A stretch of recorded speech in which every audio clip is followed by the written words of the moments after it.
Welcome to the Experience of the Soul podcast with Cynthia Alice Anderson, a weekly show helping you grow, prosper, and evolve. Today, episode 308, The Problem of Evil. And now, Experience of the Soul. Hello and welcome to the Experience of the Soul. My name is Cynthia Alice Anderson. I'm the host. I'm excited to be with you today, and I'm here in my home studio with my producer. Good morning, everybody. Shawn Kilgore here. Thrilled to be here with you this morning for another episode of Experience of the Soul. How you doing this morning? Yeah, it's a great day to be here, great day to be alive. And friends, I hope you're glad to be with us on the journey. And, as we get started, I tell you, in Orlando, it's a beautiful day today. And Shawn lives a little north of Orlando, but man, beautiful, beautiful area where you are too, Shawn. Absolutely gorgeous. A gorgeous morning. Got to be out in nature for a little while this morning. And yeah, just definitely sets the tone for the day, for sure. Exactly. And friends, we want to extend our gratitude and our love to you. We started our financial campaign last week, and I can't tell you what it means when you think enough of us to give to the show and to the foundation, because it keeps us on the air.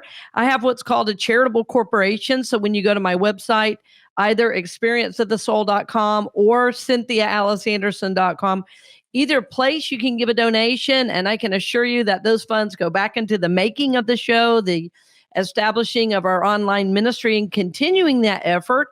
And it helps us when at times we can scholarship people for classes and such as that, which I do on a regular basis. I try to help people that otherwise would not be able to get some of this material. So thank you for all the ways you give to the channel, and in particular to this show. We've been on the show now almost 6 years. I can't believe it.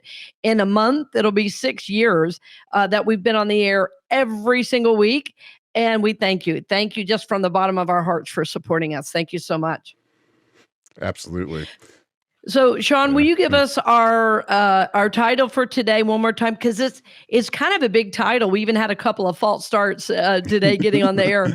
So give us the title, because this is not something I've talked about before in this way. Sure. So it is, of course, Monday, May 13th. It is episode 308 of Experience of the Soul. And we are talking about today the problem of evil. Yes, the problem of evil. And friends, I want to talk to you about this because I feel it's something that as a culture, a whole culture, not just in America, but in our world at large, that so many of us are largely unaware of it. And I was unconscious for many years, I think, as well. The more study I do, the more spiritually aware I become. I can see how evil works its way into our lives and into our consciousness. And I want to guard from that. I want to guard from that because I seek to be conscious. I seek to live a spiritual life. And I have become keenly aware of images on television, insinuating ads, things being so over-sexualized is very, very problematic as we seek to move forward on the spiritual journey. So I think a lot of the evil that I'm speaking of largely goes unnoticed.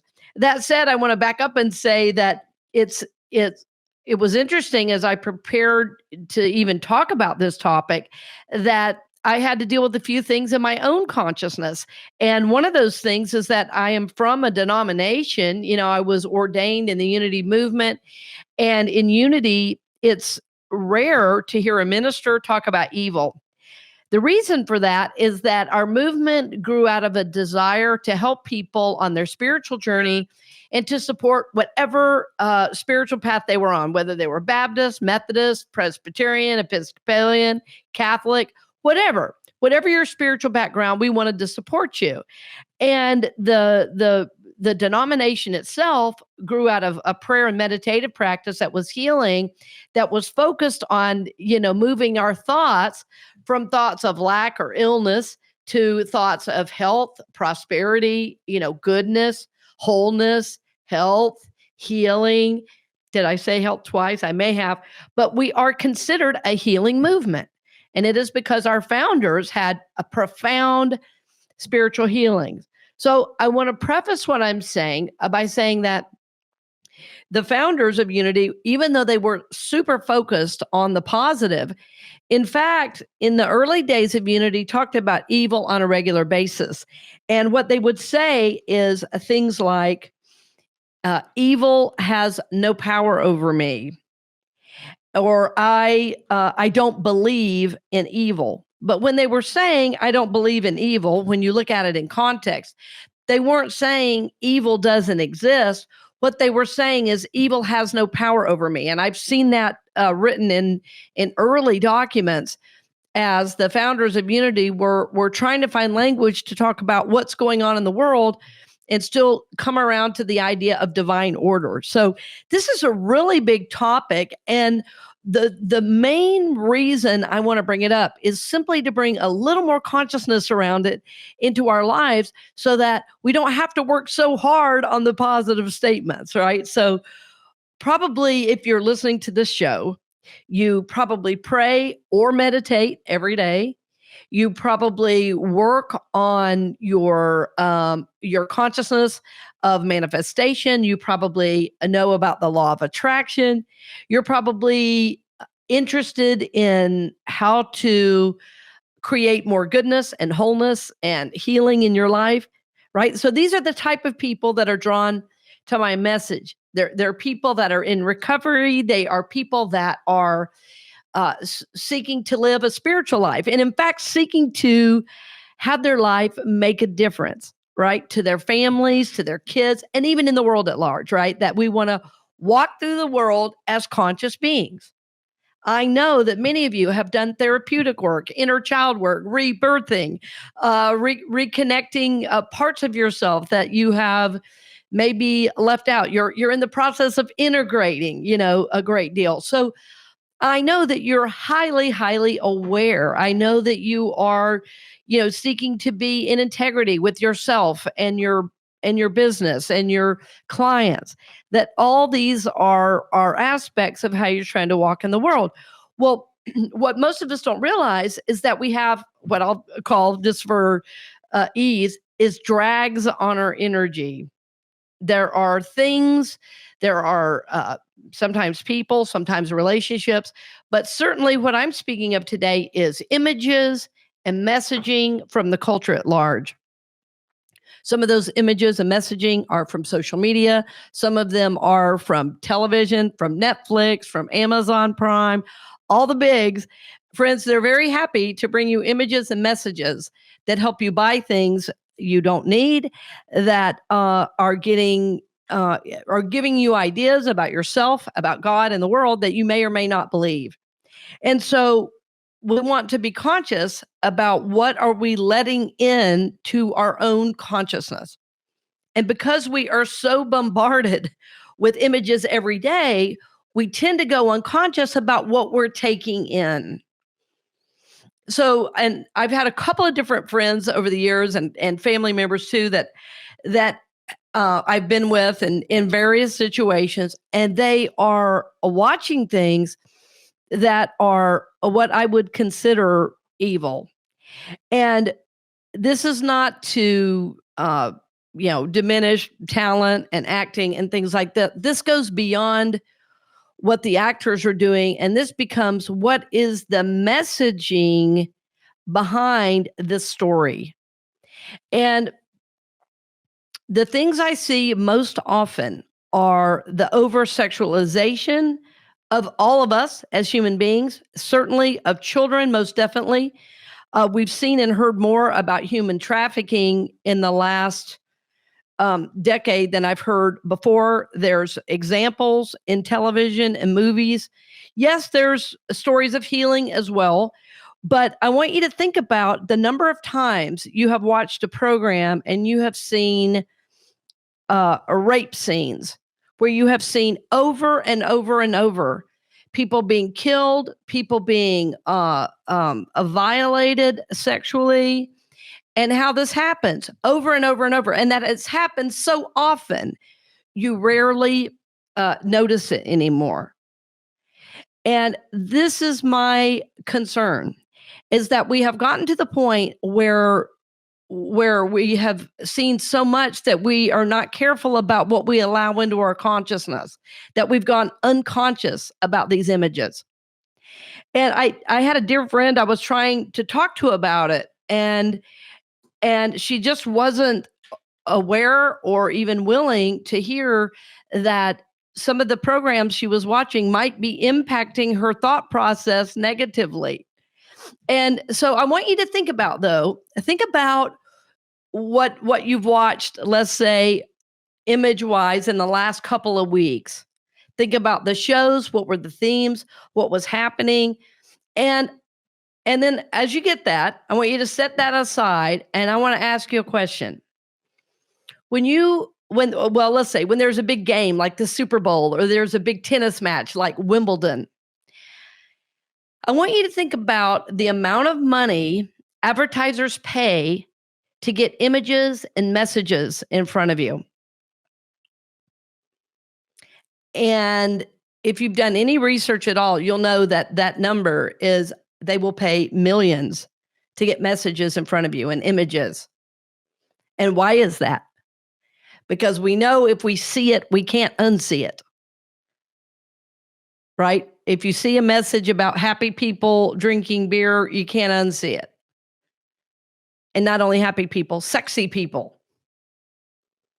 Right? So we make that connection that if I do that, I will be sexy, I will be cool, I will be the in crowd, I will be known, I will be seen. And so, you could say, oh, it's just an ad. But I'm telling you, if we see it, we cannot unsee it. And it's important not to minimize those messages that we are taking in. I'll tell you, even commercials that are seeming like they're kind of benign. I want you to think about, and I'm talking to the parents now, parents, when you have kids, little kids, 2 and 3 years old, that you take through the department store or through the grocery store, and everything they see that has a little character on it from the shows they watch, they want it. Why did they want it? Because the TV has said you have to have it. The images have said you need this.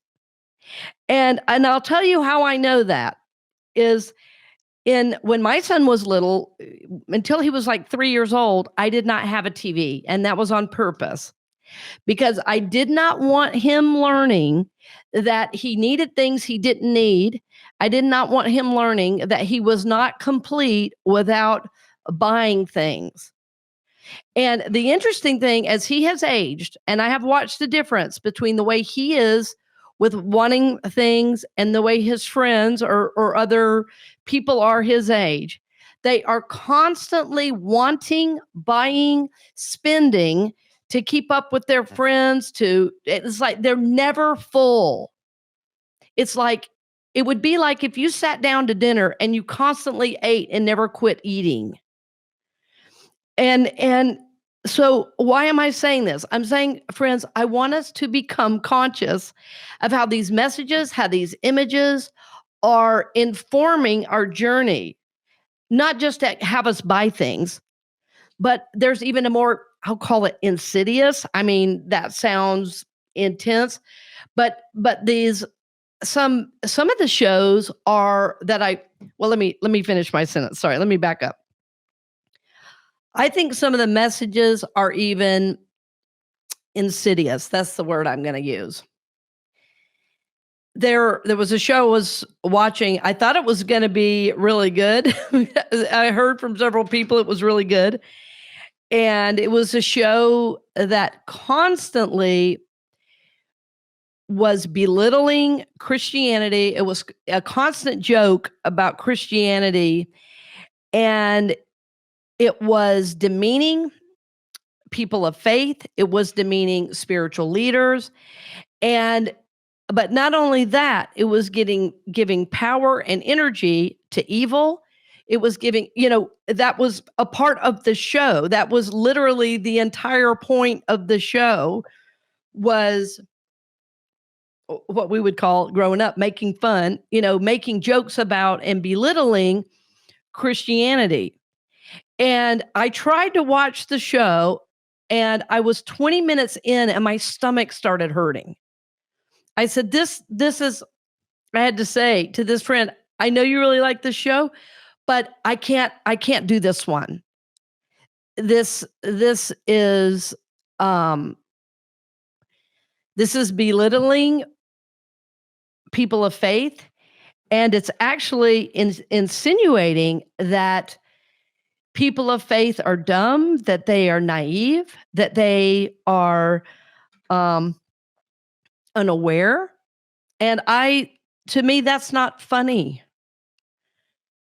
And she said, well, it's just a show. I said, to you, it may be, and that's okay. But to me, it is evil to make fun of something holy. And it's interesting because as an adult, I've loved comedians. I've listened to so many comedians over the years. And in my view, there are certain lines you don't cross. And it was interesting. I was reading a book by Amy Poehler. And Shawn, I'm going to have you help me find the name for it. For some reason, I can't pull it up out of my memory banks, even though I read the book. And I really would love to have Amy Poehler on the show. Have you heard of it, Shawn? Yes. The name is not coming to me. I'm looking it up now. Oh, that's okay. Well, what I started to say is, because I love comedians so much, and I've always been a fan of Amy Poehler, Tina Fey, Yes, please. And Yes, please. Yeah. And, she was really big in improv and kind of made her way, through improv in New York, and just did incredible work. But over the course of the book, she even talks about when she was doing a show and she realized she crossed a line. And there was a laugh in the room that she said she couldn't unhear because it literally sounded evil. She realized she had crossed a line, and the joke was about somebody with a disability. And she, felt all this guilt about it. And then finally, through a string of circumstances, someone that heard it, who had a disability, reached out to her, and they formed a connection, believe it or not. It was so beautiful in the book. And the interesting thing was that, Amy's point was, she said, I have felt so bad and so guilty, and I felt even doubly bad that I wasn't the one to heal it. It was even on her to heal it. The person with the disability. And it's funny because I see a lot now on online and social media. I see it on YouTube posts, comments underneath. If you have compassion for someone, or you have a boundary of something you don't want to joke about, people online will call you a snowflake. Yeah. I don't know if you've seen that, Shawn, but people will do that. They'll say, "Oh, I'm sorry I offended you, snowflake." Yeah. And frankly, you've seen that. Yeah. And what's interesting is I have a pretty tough skin, actually. It's kind of hard to offend me, but there are certain things that I believe are disrespectful. I believe it is evil to make fun or laugh at the holy. That said, I think karma plays out, and I don't have to worry about other people that do or say. What I have to do for myself is limit my exposure to this type of activity. I want to do that because I want to limit my interaction with this kind of joking, because I don't want it in my consciousness. I don't like listening to things that are constant profanity because I don't want it in my mind.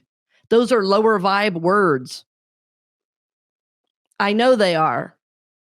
How do I know? Because I know how it feels when they're said over and over, or if I say them. I'm a human being. Sometimes I have a reaction to things, but I'm not going to over and over and over say a word that has that kind of connotation, because I don't want to call that energy to me.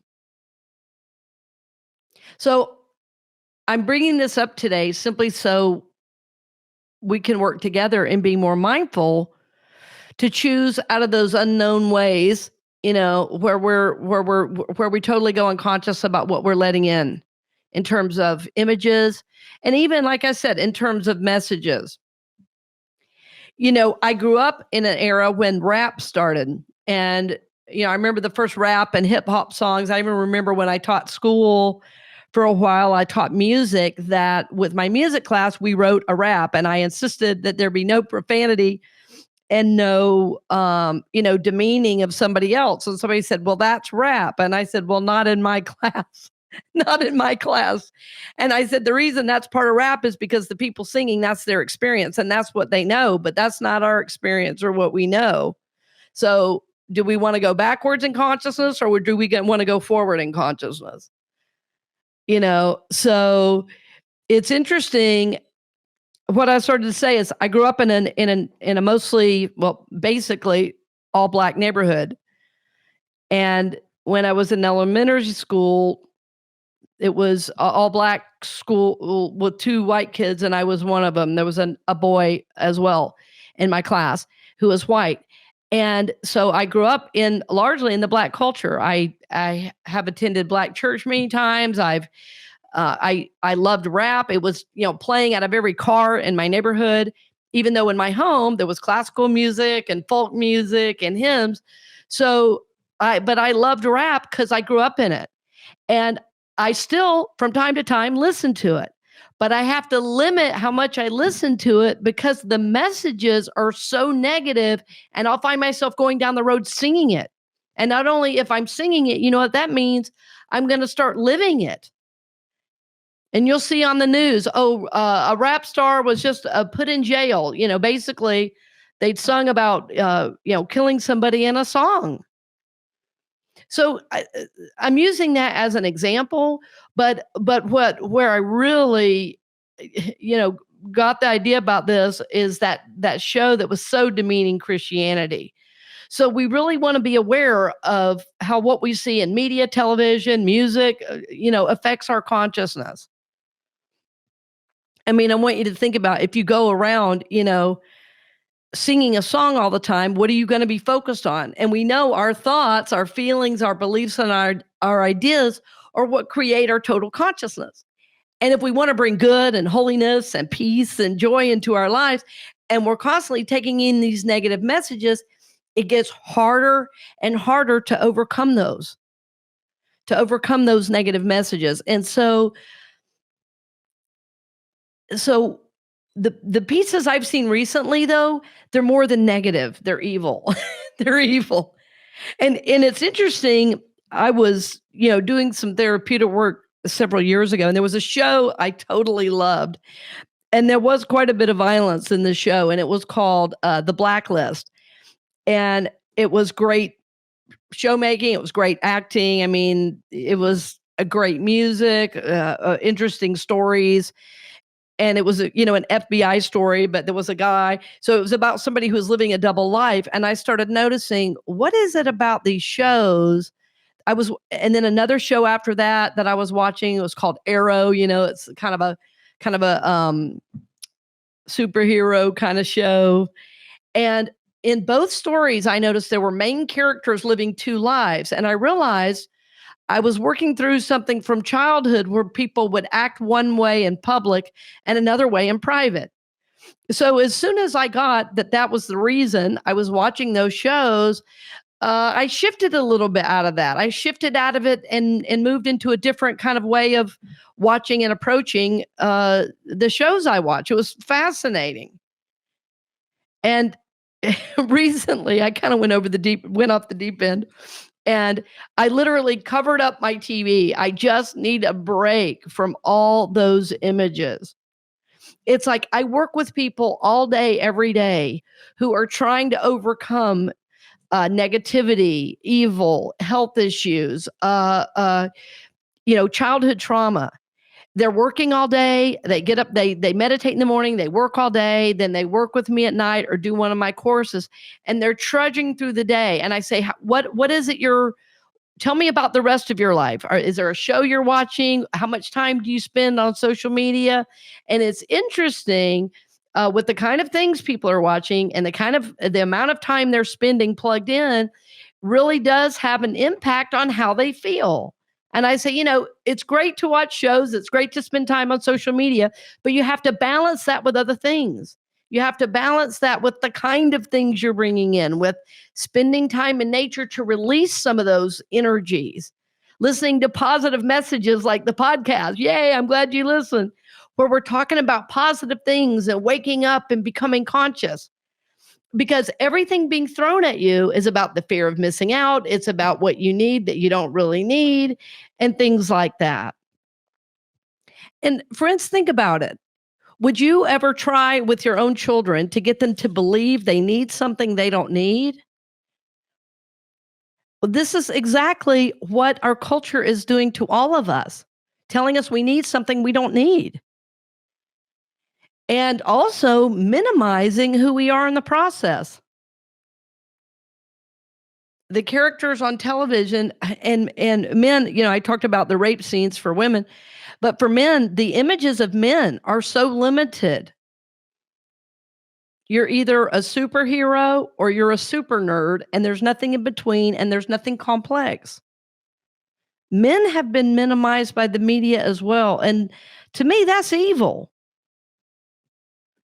So I just want you to think about, and maybe you already are, friends, and I'm late to the party, but I feel like that I've seen so much recently on social media and on television, and it seems like it's getting increasingly darker and increasingly more evil. When you see things that are about, literally demons running around, all those zombie shows, friends, these are not images that you want to bring into your mind and into your life on a regular basis. They're not.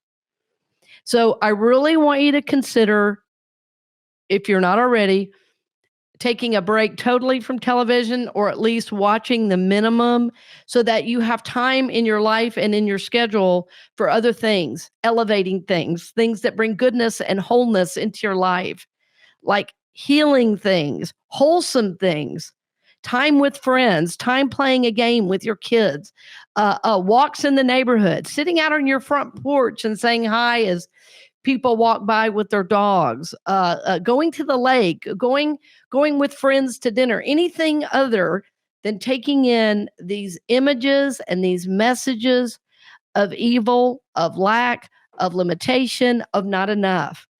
Because the journey is hard enough as it is. I want you to be lifted. I want you to be supported. I don't want you to have to constantly be bogged down by these little evil messages and ideas that get you off track. And what's so bad about it is that as they're getting you off track, because it happens so slowly, you don't even realize that, after you've watched this show for 2 months or 3 months, pretty soon you're taking on an idea of that show and it's not even what you believe. Or because you're not getting out enough and you're so plugged into everything, you're going into depression. I've worked with many people over the years that just need to unplug from so many shows. People are addicted to Netflix. I love now that you can read where it says, "Oh, this show is binge worthy." I'm like, you're suggesting that now that I binge on a show? Yeah. Think about that. Or that I have a show going in the background while I'm also doing something on my phone, and that's gonna even mean I'm even less conscious because I can only pay attention to one thing at a time.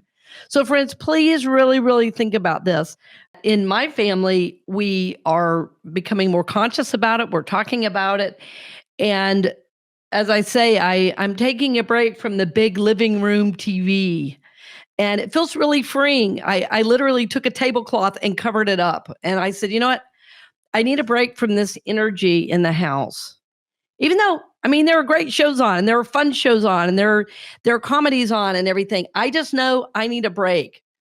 There are just certain things that I don't want to be thinking about. There are certain energies I don't want to have to deal with, because the evil that comes through in these ads, in these shows, is real. Friends, the when you work at the level I do with individuals, and sometimes I do what's called spirit releasement. And spirit releasement is when people get an energy or a thought form that literally attaches to their consciousness or to their psyche. And those energies have to be worked with and released. To do that, we have to find out how those energies get there. And when I've worked with the energies, I literally ask the energy, how did you get here? And the energy answers, by thought. This is a chilling reality that some of the negativity, some of the evil we see played out over and over and over in television and in film, that these are negatively impacting our consciousness and we don't even know it. So that our moods are impacted, we're depressed, we're easily more angered. And look out on our world today with all the media images we're getting right now. Are we better or worse off, would you say? I think we can all agree that we're worse off. We're going to be talking about, you're going to hear more this month on the show. And also, if you're on my email list, you're going to hear more about me creating my own network. And one of the reasons, and Shawn can speak to this as well, one of the reasons we're doing this is you don't have to mess with algorithms and all that. You just sign up to be a part of the Experience of the Soul family, with my Soul Works group, and you'll be on our list. You're going to get all kinds of programs and talks, and you don't have to be on the right algorithm. You just join and be a part, and you're just going to get a lot of positive messaging. And we want this for you. I mean, Shawn and I talk all the time how one of the key things our shows bring to people's lives is peace. And all these other things do not bring peace. They don't. Shawn, did you want to say anything about the network? Yeah, we will be releasing more information about how we are going to be moving over to the Mighty Networks. We'll still be active on social media. You'll still see us there, but we are really taking our community into a program that's called Mighty Networks, and that it's going to be, the great thing about it will be the sense of community, because yes, your Facebook, your feed you're going to see everything that we put out. Yes. Whereas opposed to, on the Facebook or on the Instagram, and I know that makes me sound old by saying the Facebook or the Instagram, but yeah. Okay, Grandpa Shawn. I know, right? Oh, back in my day. That's great. Yeah. So we're really excited about it. And again, we'll be releasing more information about it, but there will be different tiers. There will be a free level that we will put out to everyone. And then there's going to be, a different level where you can get a little bit deeper and take in some bigger messages. So excited about all of it. Absolutely. Well, when I started thinking that we willingly pay for Netflix and Amazon Prime and all that, it says to me that we're willing to pay for things that support us, and to be able to provide the kind of programming I'd like to pay a small subscription fee every month is not much at all, and it'll be nominal, but it will enable you to connect with a wider community, and there's no fear of missing out on this. This is like, we just want to support your journey. If this is a fit for you, awesome. And if not, we bless you on your journey.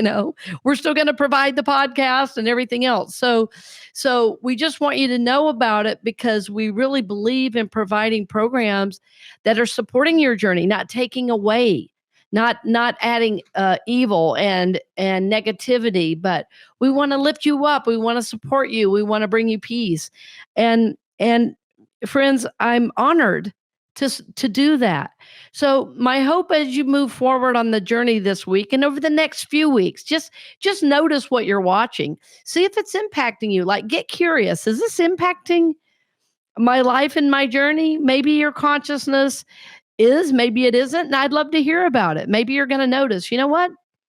This is, the next day after I watch this, I'm feeling kind of down, or my partner and I or my wife and I, whatever, we get in an argument after every time this show is over. It's like, this is bringing negativity into my home. So see if you notice that. And I want to say, friends, that the light is always the most powerful. We have nothing to be concerned about as we, live a spiritual life. That said, we have an awesome responsibility to guard our consciousness. We recently did a show, about respecting, yourself and your boundaries. And this is one of those boundaries. What are the people? What are the things? What are the energies I want to have in my life? What are they and what are they not? And how can I work with them to create a life that is on purpose, that's full of joy, full of peace, full of meaning and spiritual growth? So this is our hope for you, my friend. I'm thrilled that you joined me today. We're honored to support your journey. And again, thank you for all your support. I can't wait to tell you more about our new network that we're going to be, what's the word, Shawn, that we're going to be launching? You got it. Hey, it came to you. Launching. We're going to launch our new network. This is why Shawn takes care of all those things, and I just give the messages. But anyway, friends, thanks again for joining us today, and blessings on the journey, my friend. We hope you've enjoyed this episode of the Experience of the Soul podcast with Cynthia Alice Anderson, helping you grow, prosper, and evolve. This podcast is made possible because of listeners and viewers just like you. If you would like to support the podcast with your tax-deductible contribution on an ongoing basis or through a one-time gift, head on over to experienceofthesoul.com/support. The Experience of the Soul podcast is copyright 2024 Cynthia Alice Anderson, all rights reserved, and is produced by Shawn Kilgore.